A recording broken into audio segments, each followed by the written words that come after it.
Hi, my name is Michael G and have another video for you. In this video, we have Jesus is the only begotten Son. Then who are you? Well, God has only one begotten Son, that's Jesus. And now we're going to continue part of the line that we started in the last video, which is that from Adam to Jesus, the Elohim ended, or completed was probably a better word I should use, is complete from Adam unto Jesus. So, who's from above? Jesus. And then there's the group of people that are below. As of the fall of man, everybody now is under the wrath of God. And there's a division between above and below. And what keeps this division is the law. Because the law does not allow anyone from below to get to above. Now we know this because also we have the Garden of Eden. And the Garden of Eden has the tree of life. Life. Truth. Light. And grace. And this is all with Jesus. Now, this is from above. The rain from above. Man is in the state, man and woman, everybody, where they are from below. We are from below right now. We are under the wrath of God. Under the wrath of God, everyone is below. So when Jesus was talking to the Jews, they have no truth in them. No truth. And we, as the beloved, are conformed to the image of the Son, Jesus. We are conformed to the image of the Son. So, this same video can be done 100 different ways, in 1,000 different ways. You can pick many ways to do the same thing. I'm trying to go in the easiest that can come to me as I'm making the video. So if you're going to find of yourselves, you'll find more proof. It's not that it's being left out. It's not because I couldn't take more time, but didn't want this video to be 100 videos long. I can make this video alone 100 videos long. So, above, below. Jesus is from above. The Jews, with no truth in them, are from below. No truth. Now, light, darkness.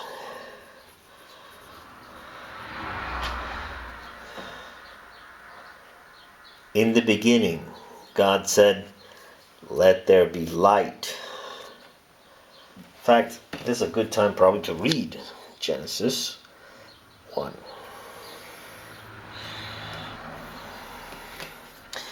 In the beginning of God's preparing the heavens and the earth hath existed waste and void, and darkness on the face of the deep. You notice that darkness? Darkness. So the earth existed void and darkness on the face of the deep.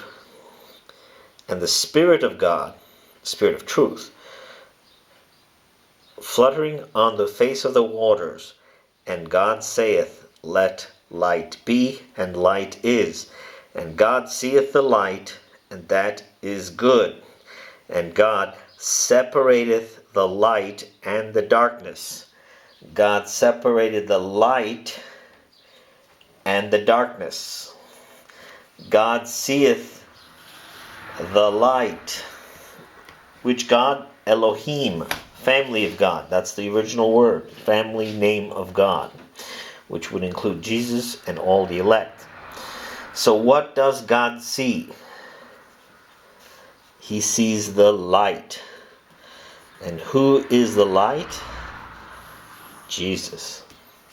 This is what God sees. God didn't say he saw the darkness. God said he saw the light.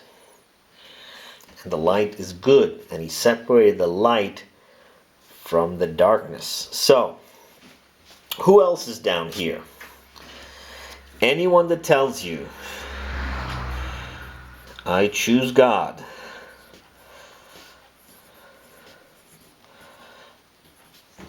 is under the wrath of God and is responsible for the entire law.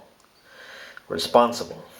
Anyone that's trying to keep the law by the will, or, as you probably see me say, I do. Jesus teaches by analogous. An analogous teaching has to do with I am. Because once you get it, you see it. Like instantly. See it. You're not sitting there trying to figure stuff out. I'm not going into original Greek or original Hebrew and getting little tiny bits and pieces and trying to make... This is really simple stuff. This is as simple as it can get. We are conformed to the image of the Son. We are the bride of Christ. Now, why is that important? The difference between us in the truth and the light and those that are not in the truth and the light is that we're the bride. The bride does not choose the husband. The husband chooses the bride. Keep that in mind. Who is the husband? Jesus. It's even in our world. In human terms, the woman chooses who. The woman chooses the partner, but it's the man that chooses the commitment. So, Jesus is the will. We become the bride. We are married now to Jesus. So when we are the bride of Christ, we are also the only begotten Son. If we are the bride of Christ, because we take the surname of Jesus, because he's the will. Now, this guy, I choose God, is trying to follow the law by the will. They're trying to get up here. They're trying to leave the law, get into the truth, the light, by the will. This is what they're saying. The problem is, once you say you choose, you say I do, now you become the fake son. There's only one begotten Son. The only begotten Son is Jesus. This is the masculine. When you say you choose God, you are coming to this marriage ceremony not as the bride, but as the masculine. So that means you're making Jesus the feminine. Now that's not going to work out too good, is it? No. This is when God says no. No way. So now, how come there's only one begotten Son? Well, the only begotten Son is light, truth, the way, Jesus. Okay.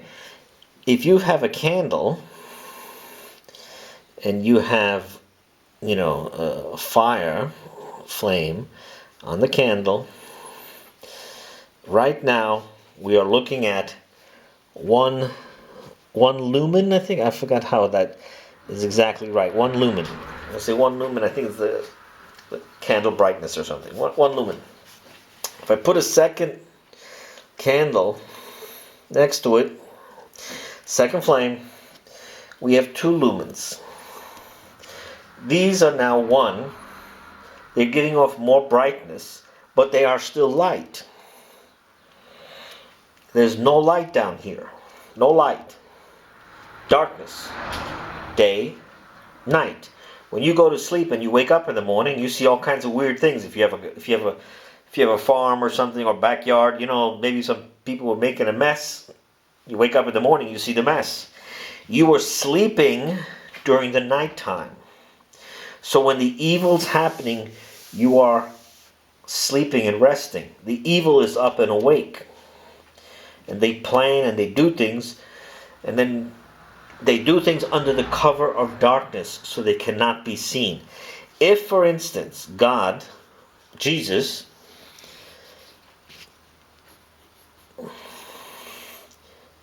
sees one of us, immediately we're going to start having a light. We are no longer here. We are instantly now back up here. We don't stay down here. We're not. See, light makes darkness go away. If you're in the light, God sees you. God doesn't see these people. What's the world doing now? They're trying to get you to lie. Lie. The left is lying. The right is lying. And with these lies, they're trying to impose the darkness. No one's talking about God anymore. It's trying to impose the darkness or the wrath of God so that everybody's in the lie, everybody's in darkness, and the rulers of the darkness, the Jews and those with no truth, can run the world the way they want it. This is right where we are right now. This is right where God's going to pull the rug out from everybody. Because it's darkest before the dawn. There's a lot of weird stuff happening in the world that you would never expect. You'd never expect the whole world to be shut down because of some nonsense. What is that? The whole world shut down because of this? Nonsense. They want you to have fear. Fear is control. They want you to enable a lie. They want you to be part of the lie. Because if you're part of the lie, you can't leave the darkness. You're still under the law, under the wrath of God. Still disobedient. Under the wrath of God. When God turns or flips the switch inside you and says, you're one of ours, then immediately you know it's not your will, and you're going to want to speak the truth. And somehow you're going to gravitate to truth and light. Gravitate. Now, keep in mind, those woke people, I hate to break it to you, they're in the darkness. They're in the darkness. They don't see nothing. The far left, far right, nonsense. Analogous thinking. They'll be in the truth. The truth is going to, like a flame, burn off your darkness. Lazarus still had the grave's clothes when he was brought to life. He still had the darkness. You're going to have darkness in your life that has to be burned, refined.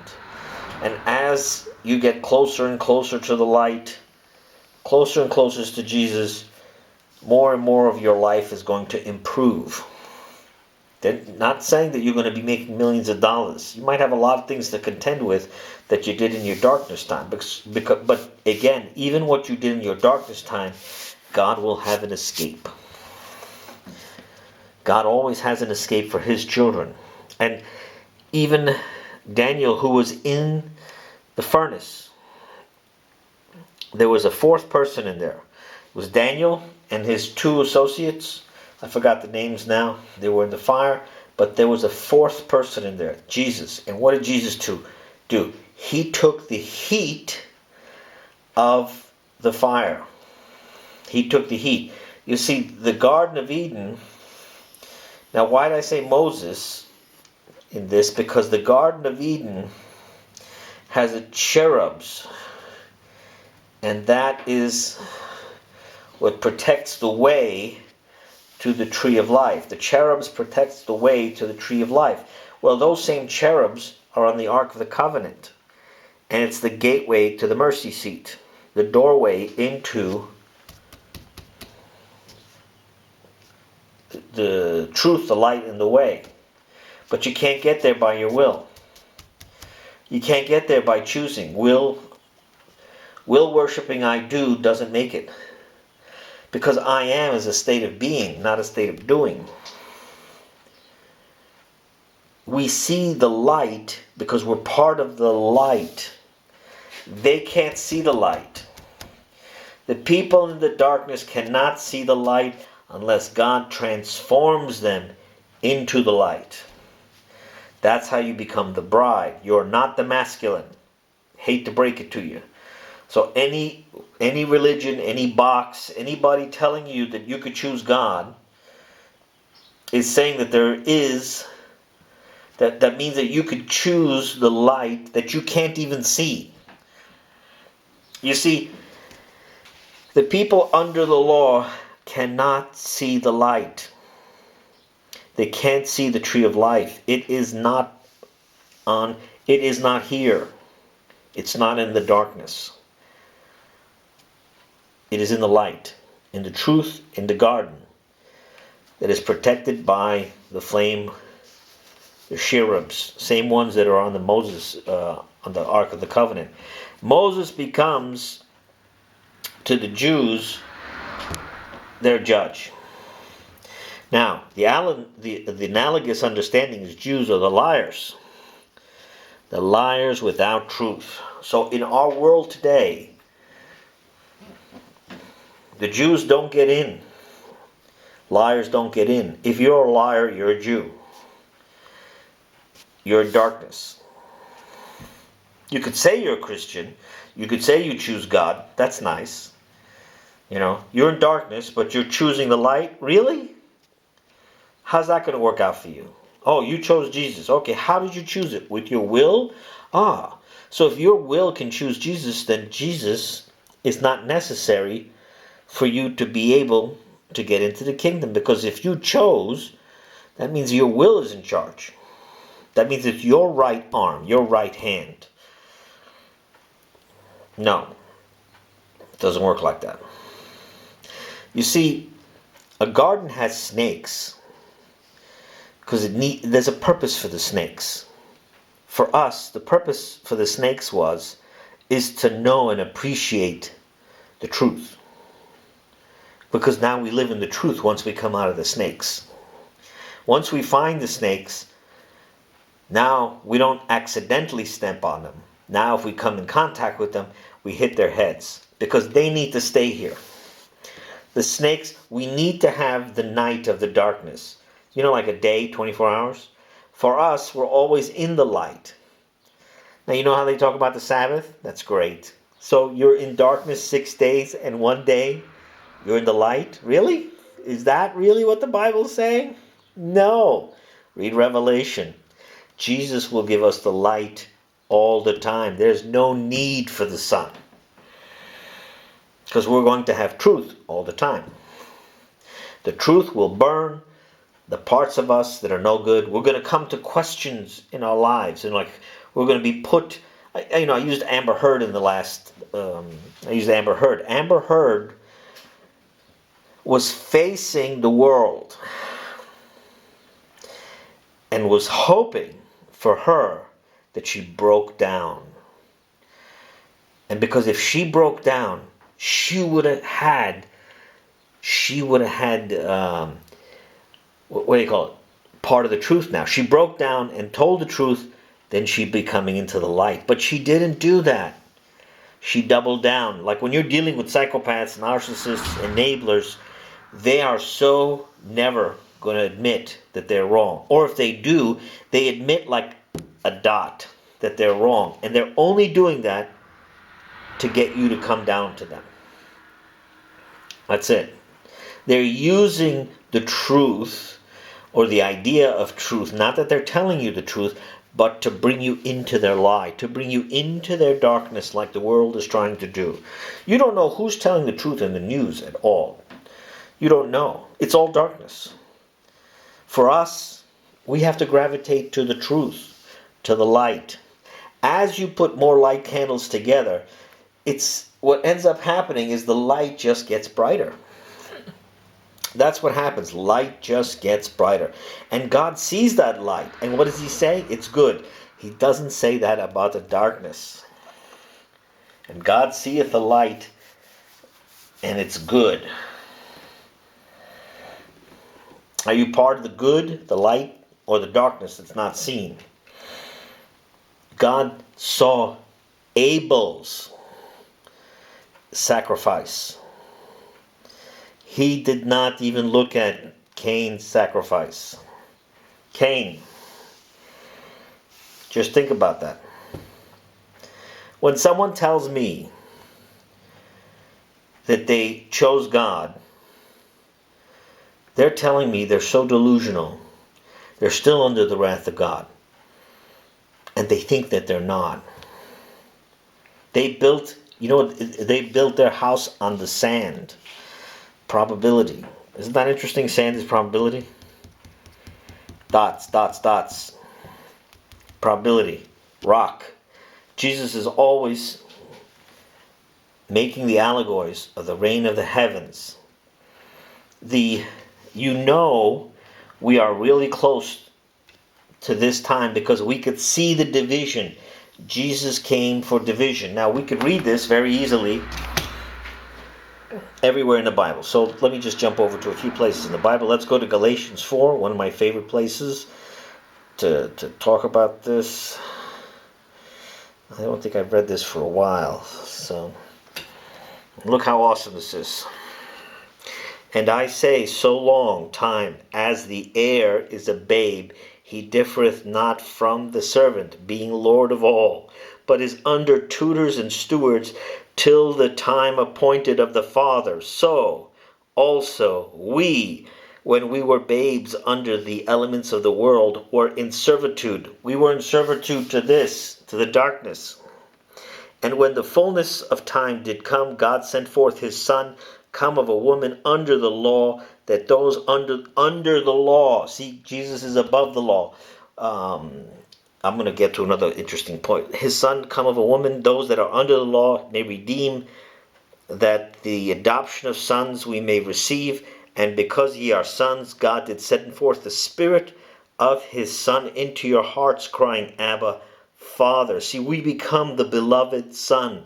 We become the begotten Son as well, so that thou art no more a servant, but a son. And if a son, also an heir of God through Christ, through the anointing. But then indeed, not having known God, ye were in servitude to those not by nature gods. Did you just see that? Not having known God. Nobody here knows God. Under the law, nobody knows God. And now, having known God, and rather being known by God. See, it sets the precedent. It's God. God is in charge. How turn again to the weak and poor elements to which anew ye desire to be in servitude. Days ye observe, and months, and times, and years. There is no days, times, months, and years. If you're in God, you have perpetual light. You don't have the seasons like everybody else. I'm afraid of you, lest in vain I did labor toward you. Become I also as ye, brethren, I beseech you. To me ye did no hurt, and ye have known that through infirmity of the flesh I did proclaim the good news to you in the first and the trial, that in my flesh ye did not despise nor reject, but as messengers of God ye did receive me as Christ Jesus. Okay, one other place. The book of Esther. The book of Esther. Esther is the bride to King Ahasuerus. She came into the throne room one time. And when she came in there, King Ahasuerus put forth the staff. And it's a big deal. And so the king, and let me get to wherefore. Okay, King Ahasuerus. When she came in, King Ahasuerus was holding the staff. The staff is the law. Where did she put her hand? She put her hand on top of the staff. She is above the law. Above the law. You could read this in the book of Esther. In fact, the book of Esther is the entire kingdom. It has everything from the beginning to the end. And when you see the word Jews in there, in the Old Testament, it's Judah. It's Judah. Okay. King himself taught his son Haman. I'm just looking for that part. Okay, just in case we don't find it, let's go to, you know where to look for it. We'll go to Hebrews 4 now. Hebrews 4 also talks about similarly what we're talking about in this video. Okay. We may fear then lest a promise being left of the entering into his rest. What rest? The rest in light. Any of you who may not seem to have come short, for we also having good news proclaimed, even as they, but the word hath heard not, did not profit them, not being mixed with faith in those who heard. For we do enter into the rest. The rest. In the light. Enter in the rest, we who did believe, as he said, so I swear in my anger, if they shall not enter not into my rest, and yet the works were done from the foundation of the world. The works were done before the foundation of the world. Let light be. For he spake to a certain place concerning the seventh day thus, and God did rest in the seventh day from all his works, and in this again, if they shall enter into my rest, since then it remaineth for certain to enter into it, and those who did first hear good news entered not in. Because of unbelief, again, he doth limit a certain day today in David, saying, after so long time, as it hath been written today, if his voice ye may hear. Now remember, which voice? May hear. Ye may not harden your hearts. My beloved son, hear ye him. For if Joshua had given them rest, he would not be concerning another day, having spoken after these things. There doth remain a sabbatic rest to the people of God. For he who did enter into his rest, he also rested from his works, as God from his own. May we be diligent then to enter into the rest, that no one in the same example of the unbelief may fall. For the reckoning of God is living and working and sharp above every two-edged sword, and piercing unto the dividing asunder both of soul and spirit, of the joints also and the marrow, and a discerner of thoughts and intents of the heart. And there is not a created thing not manifested before him, but all things naked and open to his eyes, with whom is our reckoning. Having then great chief priest passed through the heavens, Jesus, the Son of God, may we hold fast the profession, for we have not a chief priest unable to sympathize with our infirmities, but tempted in all things, in like manner apart from sin. Ye may come here near then with freedom to the throne of grace, that we may receive kindness and find grace for seasonal help. We are in the grace of God to be in the I am, in the light, as the begotten Son, Jesus, because we are conformed to his image. The image of I am, not I do. There's a big difference between I do, I am. Jesus says this also in John 8. I speak of the things I've seen with my Father. Ye do the works that you've seen with your Father. I am, I do. Light, darkness.